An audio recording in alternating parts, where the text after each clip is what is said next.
U mesnoj zajednici Leskovac u subotu je održan 4. po redu jednodnevni motoskup.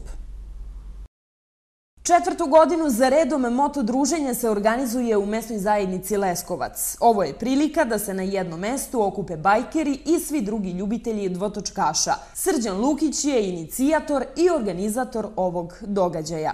To je neka moja želja, nisam insistirao niti tražio pomoć od bilo koga u vidu sponzorstva ili nešto, ali to mi nije bila prepreka da, eto, na neki skroman, da kažem, način organizujem druženje pravih ljudi i eto, nadam se da će nekad možda u buduće neko se odazvati.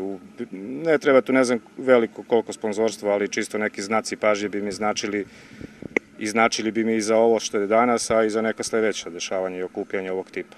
Kakva su bila okupljanja prethodne 3 godine i da li se ovo četvrto razlikuje po nečemu?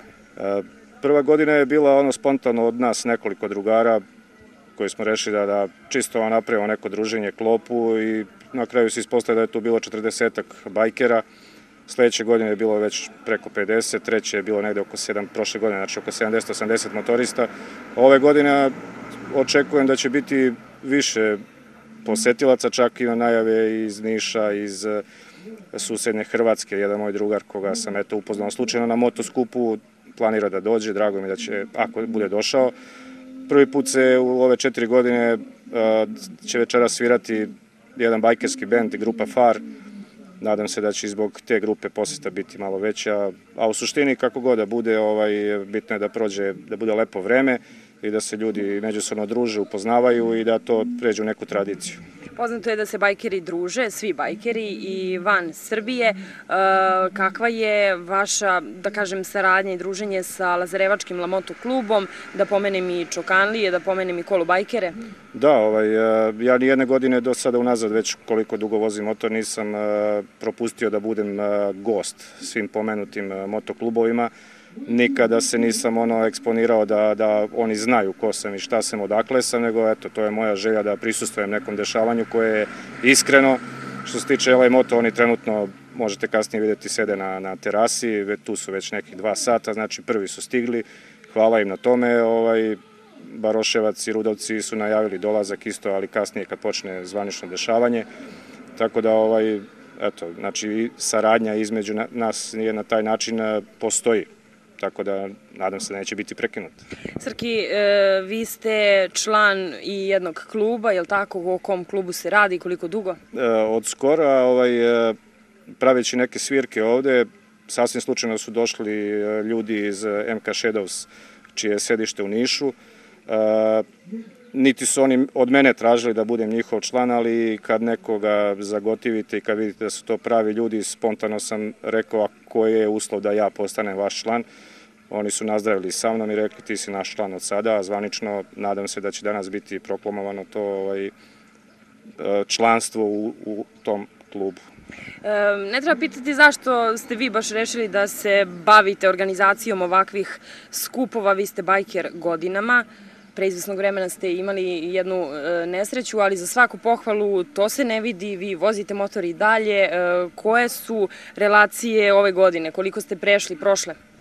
Ajde da se vratim na početak tvoje priče. Tačno je, negde otprilike u ovo vreme, pre 12 godina sam imao udes sa motorom i ostao bez noge ispod kolena, nosim protezu, ali već možda godinu i po 2 posle toga, ne sjećam se, možda i vrlo brzo posle toga sam nastavio i dalje da vozim. Nadam se da me zakon o saobraćaju neće sprečiti da to i dalje radim. Izvinjam se. Baš iz tog razloga što sa protezom ispod kolena ne mogu dugu relaciju da prevalim, ali to je, na primjer, do 150 km u jednom pravcu mi ne predstavlja problem kontrole u saobraćaju i znači mogu da ispratim tu daljinu, tako da možda nekad ako me neko bude nagovorio, možda odemo i ne znam gde bude bilo potrebno. Vi ste pravo oličenje onoga na mlađima svet ostaje i vaš sin vozi motor. Da, i on, dosta ljudi me je kritikovalo zašto sam to dozvolio, da posle onoga što sam ja doživao i preživeo, da dozvolim, po znacima navoda, dozvolim i svom sinu da vozi, ali jednostavno objašnjenje moje je bilo to vezano za to, ako je neko mogao da zabrani sinu da vozi motor, to sam mogao biti ja, ali nikad na tome nisam razmišljao, jer do kad bih mogao da mu branim, dok ne postane punoletan, što je prošle nedelje i postao punoletan, a ovo je sve, moto žurke su i počele baš na datum njegovog rođendana.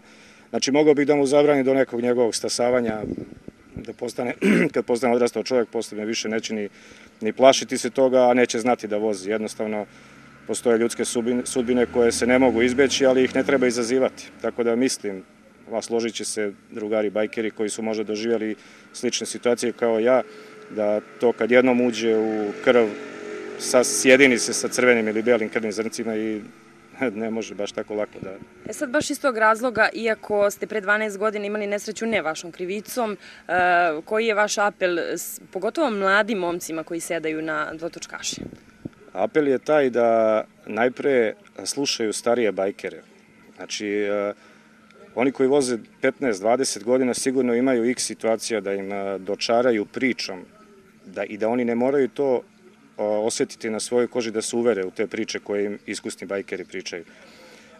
Samo priča, kao i o vaspitanju dece uopšte, znači priča roditeljima u većini slučajeva izostaje i onda se dešava da mlad čovek ne osjeća mašinu ispod sebe, ne poštuje je većinom kao i svoje roditelje ili nekoga drugog i traži od mašine nešto što on ne može da savlada, tako da se jednostavno dešavaju takve stvari zbog neobaveštenosti mladih ljudi, jer su oni naravno mladi pa ludi, kaže se, misle da sve mogu, a mali je broj onih koji su u toj svojoj ludosti doživjeli nešto i da su ostali, da kažem, čitavi i živi da bi kasnije mogli da nastave da voze. Oni koji slušaju i koji primaju sve te dobrodušne savete, koji su potkrepljeni iskustvima tih ljudi koji im to pričaju, ako to slušaju, dosta su manje šanse da se desi nešto. Ali uvek je nepažnja, većini slučaja nepažnja onog drugog,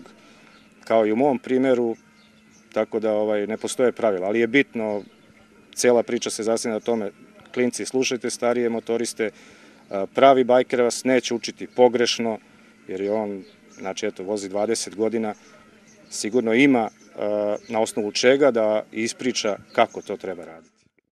U okviru 4. moto okupljanja posetioci su mogli uživati u hladnom piću, ribljoj čorbi, defile u motorima i u večernjim satima u dobroj rock svirci. Na ovom mestu okupili su se bajkeri iz mnogih motoklubova, među kojima i Milan Ivković ispred La Motokluba Lazarevac. Ja sam zadovoljan i baš mi je drago što sam došao danas ovde, a da nisam otišao negde. Ja sam ipak poneki put malo lokalista. Pa mi čak i prebacio ti Ivkane, ti samo si lokalist. Naravno, pre ću posjetiti ovde bilo koji skup i bilo kojeg ovde našeg prijatelja, nego da idem negde. Mada se i tamo stiču neka poznanstva, neka druženja, ali meni nekako ipak muče ovde. Ali dobro, vi ste bajker godinama i vi ste stekli svoja prijateljstva, poznanstva. Da vam kažem, ja dugo motocikl vozim, motor, ali od bajkera sam od kako sam napustio, odnosno u tom fazonu, još dok sam bio tamo, vidio sam da otprilike mnogo mi je mirnije i lakše biti sa ovim ljudima i sa vama, naprimjer. Nego sa političarima. Tako je. Dobro raspoloženje obećavala je rock svirka, a prvo se publici predstavila grupa Prašina. Predstavit ćemo se dobrom rock'n'roll muzikom i uglavnom sviramo naš domaći rock'n'roll, strani ne. Koliko omladina iz Leskovca prepoznaje kvalitetnu rock muziku? Pa omladina iz Leskovca je veoma mali broj koji sluša tu vrstu muzike, ali ima ih, važno da ih ima. Kakva je situacija sa ljudima koji dolaze sa strane? Sad ima tu i omladine, ima i starijih ljudi. Što se tiče toga, sasvim super, zato što ljudi koji vole, oni dođu, provedu se super i odlaze odavde veoma veseli. Kakav se odziv očekuje večeras? Kako ste vi zadovoljni prošlogodišnjim skupom? Pa odziv, to ćemo videti. Naravno, a nadam se da će biti dobro. Kakvi su planovi vaše grupe za naredni period? Gde ćete se pojavljivati? Gde vas ljudi mogu čuti i videti? Pa, što se tiče nas, mi smo skoro počeli sa radom. Ja sam inače bavio se i narodnom muzikom. Mislim, eto, to je bilo više radi posla nego ovo mi je velika ljubav. A što se tiče grupe Prašina, uvek nadamo se najboljem. Što se tiče planova, nemamo planove neke da sad kažem, to i to, ali nadamo se najboljem, pa ako Bog da nekad i neke autorske pesme da uradimo, pa eto, da nas malo više ljudi zna.